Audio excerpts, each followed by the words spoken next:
नमस्कार, जय हिंद दोस्तों। कैसे हैं आप सब? उम्मीद है कि आप सब काफ़ी अच्छे होंगे और आप सबकी तैयारी भी काफ़ी बेहतरीन तरीके से चल रही होगी।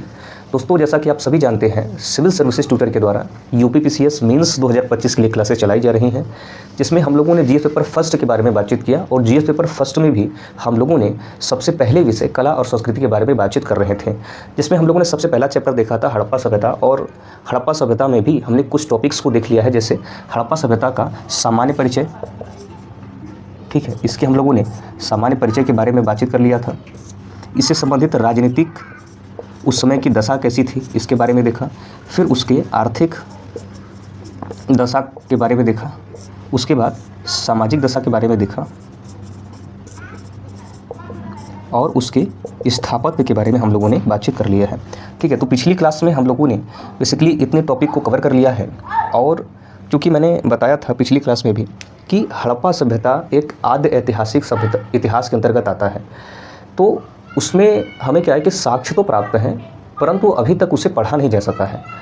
तो जब भी, चूँकि हम मेंस के पॉइंट ऑफ व्यू से पढ़ रहे हैं, तो वहाँ पर हमें एक बात को ध्यान देना होगा कि हम शब्दों का चयन या फिर उत्तर लेखन में संभवतः या फिर पुरातत्वविदों का यह मत है या फिर विद्वानों का यह मत है, कुछ ऐसे शब्दों का चयन करते हुए हम लोग इन सारे टॉपिक के बारे में बातचीत करेंगे। तो ये हमने पिछली क्लास में भी आपको बताया था। एक बात और बतानी थी कि हड़प्पा सभ्यता में बेसिकली हम जितनी भी बात कर रहे हैं वो साक्ष्यों के आधार पर बात कर रहे हैं।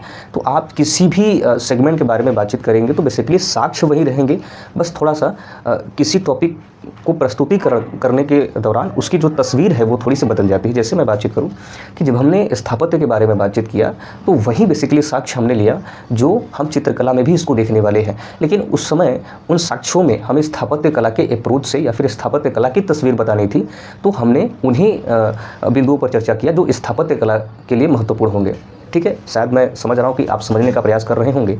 तो अभी हम लोग बेसिकली ये समझ रहे हैं कि हड़प्पा सभ्यता में हमें किन किन सेगमेंट्स को पढ़ने होते हैं, किन किन पॉइंट्स को देखने होते हैं।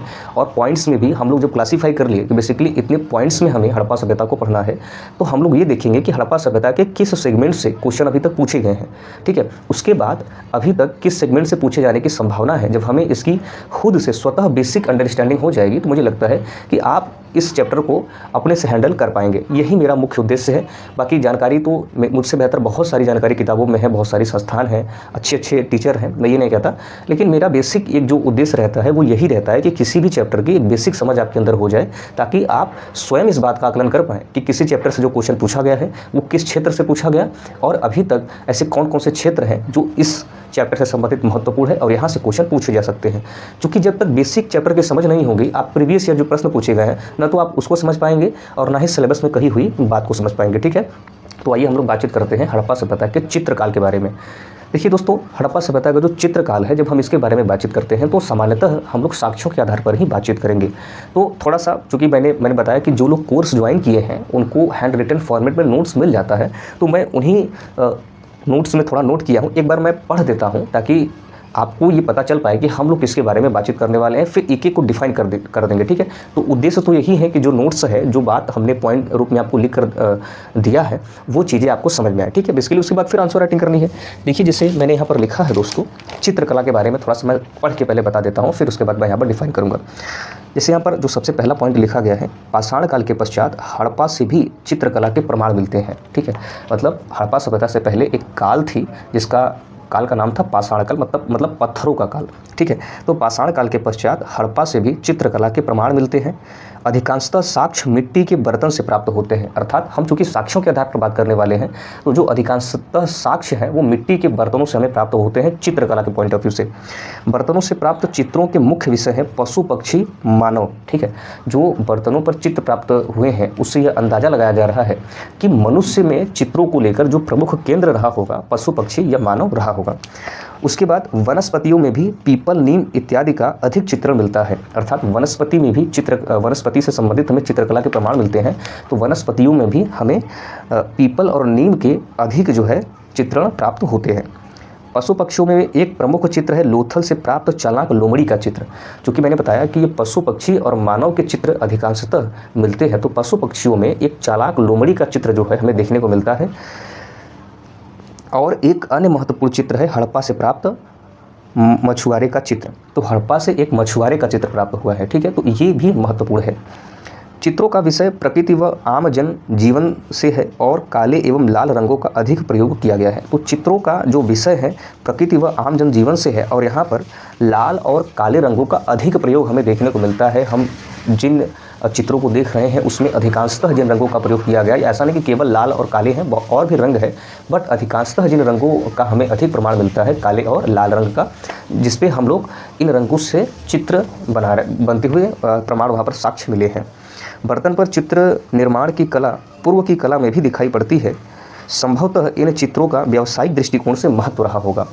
तो चूँकि देखिए हड़प्पा सभ्यता अपने आप में एक विकसित सभ्यता थी, तो किसी भी क्षेत्र के विकसित होने का सीधा सा प्रमाण है कि उसकी अर्थव्यवस्था काफ़ी अच्छी रही होगी।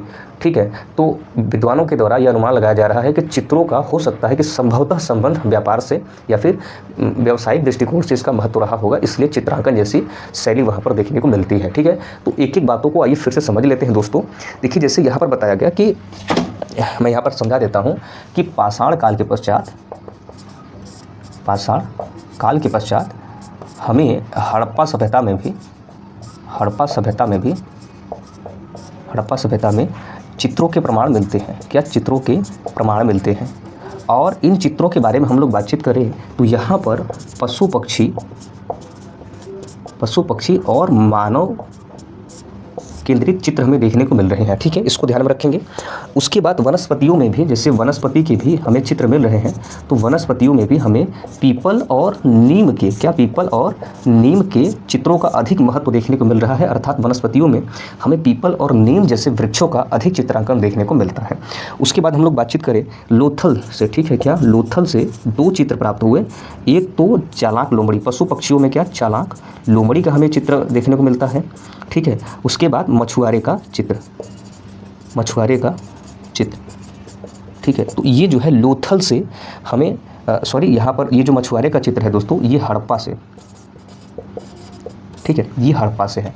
तो लोथल से हमें चालाक लोमड़ी का चित्र देखने को मिलता है, जबकि हड़प्पा से हमें मछुआरे का चित्र देखने को मिलता है। चित्रों का विषय जो है प्रकृति व आम जनजीवन है। क्या? प्रकृति व आम जनजीवन है।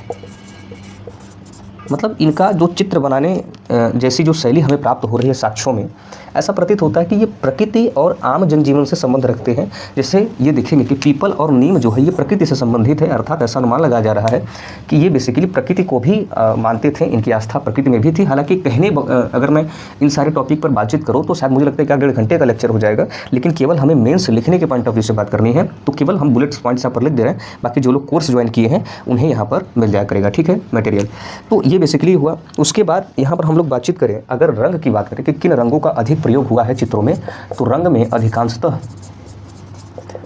अधिकांशतः दोस्तों काले और लाल रंग का प्रयोग किया गया है। काले और लाल रंग का प्रयोग हमें अधिक देखने को मिलता है। आप इसको भी ध्यान में रखेंगे कि रंग में तो हमें काले और लाल रंग का अधिकांशतः प्रयोग देखने को मिलता है। उसके बाद बर्तन पर चित्र निर्माण की कला पूर्व की कला से भी दिखाई पड़ती है। संभवतः इन चित्रों का व्यावसायिक दृष्टिकोण से महत्व रहा होगा। देखिए यहाँ पर मैं कुल मिला जुला कर यहाँ पर यही समझाना चाहता हूँ कि चित्रकला के जो प्रमाण मिलते हैं वो हमें साक्ष्यों से प्राप्त होते हैं, और साक्ष्यों में भी हम लोग अनुमान ये लगाते हैं कि हो सकता है संभवतः ऐसा रहा होगा, या फिर इन प्रतीकों से ये प्रमाणित होता है। समझ रहे हैं, हमें कुछ नया नहीं करना है, ना ही हमें कुछ एक्स्ट्रा लिखना है। अगर आप राम शरण शर्मा की किताब को पढ़ रहे हैं, एक बार बेसिकली ऐसे रीडिंग कर ले रहे हैं, तो फिर मैं जो नोट्स दे रहा हूँ उसको बहुत सीमित क्षेत्र में आपको करके दे रहा हूँ और बहुत ही बेहतरीन शब्दों के साथ।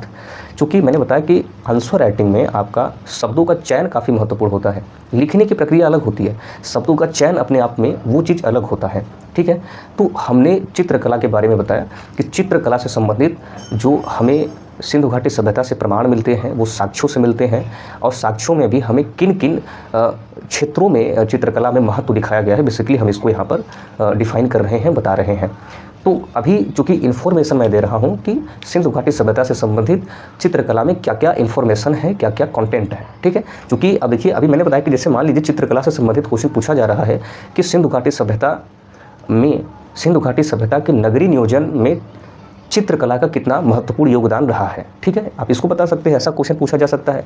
या फिर सिंधु घाटी सभ्यता के चित्रकला का वर्णन करिए, मतलब कुछ भी क्वेश्चन पूछा जा सकता है। तो अभी हम क्वेश्चंस की अंडरस्टैंडिंग को नहीं देख रहे हैं यहाँ पर, केवल चित्रकला से संबंधित हम लोग इन्फॉर्मेशन ले रहे हैं कि इसमें क्या क्या बातें हैं। क्योंकि जब आपको अलग अलग क्षेत्रों के बारे में अलग अलग जानकारी मिल जाएगी कि इस क्षेत्र में ये बातें हैं, तो क्वेश्चन किसी भी सेगमेंट से पूछा जाएगा तो कम से कम इस बात की जानकारी अवश्य हो जाएगी कि किस क्षेत्र से क्वेश्चन पूछा गया है, और थोड़ी बहुत जानकारी होगी। ठीक है, उसके बाद फिर जब ये सारी चीज़ें जो जितनी प्रक्रिया बच रही है वो उत्तर लेखन में रहती है। ठीक है, तो अभी आप ये मत इस बात को लेकर परेशान होना कि मुझे इस क्षेत्र के बारे में जानकारी हो गई फिर भी मैं उत्तर लेखन नहीं कर पा रहा हूँ। यकीन मानिएगा दोस्तों, मैं आपको बता रहा हूँ ना कि यूट्यूब पर बहुत सारे चैनल हैं, लेकिन जिस दिन मैं हड़प्पा सभ्यता को ख़त्म करूँगा और अपनी तरफ से बोलूँगा कि ख़त्म हो चुका है, और उसके बाद जब मैं इससे संबंधित एक एक क्वेश्चन से उठाकर उसको फ्रेमिंग कर दूँगा उसका, और फिर मैं जब ग्रुप में भेजूँगा कि इसका उत्तर भेजिए, और आप जब लिखेंगे ना तो उस समय आपको एहसास होगा कि बेसिकली मैं जिस चीज़ को समझ रहा था मेरे अंदर अब बदलाव हो चुका है। वो कहने की बात नहीं होती। जब इन्फॉर्मेशन आपके पास नहीं होगा, कंटेंट नहीं होगा, नॉलेज नहीं होगा, सामान्य सी बात है कोई भी व्यक्ति उस प्रश्न का उत्तर नहीं लिख पाएगा। तो सबसे पहले इन्फॉर्मेशन होना ज़रूरी है ना, कुछ उत्तर लेखन से संबंधित जो जानकारी है वो तो होना चाहिए, तभी तो आप लिख पाएंगे। और लिखने की बहुत बड़ी बात नहीं है, बहुत बेहतर उत्तर लिखना है। 3 घंटे में 20 क्वेश्चन अपने आप में बहुत चैलेंजिंग टास्क है, और उसके बाद आपका उत्तर बेहतर है कि नहीं इसका परीक्षण करना भी अपने आप में बहुत बड़ी बात है। ठीक है, उसका अंदाज़ा आपको धीरे धीरे लगेगा। और चूँकि क्लासेस थोड़ी सी पिछली इससे क्लासेस नहीं हो पा रही थी, बट डेली होंगी अब। ठीक है, अब डेली होंगी। और बाकी आज के लिए इतना ही हम लोग बातचीत करते हैं। बाकी जो एक और टॉपिक बचा है मूर्तिकला, उसके बाद हम लोग फिर उत्तर लेखन पर इस चैप्टर से संबंधित आ जाएंगे। ठीक है, दोस्तों तक शेयर करिए, लाइक करिए, सब्सक्राइब करिए। Thank you so much. जय हिंद, जय भारत दोस्तों।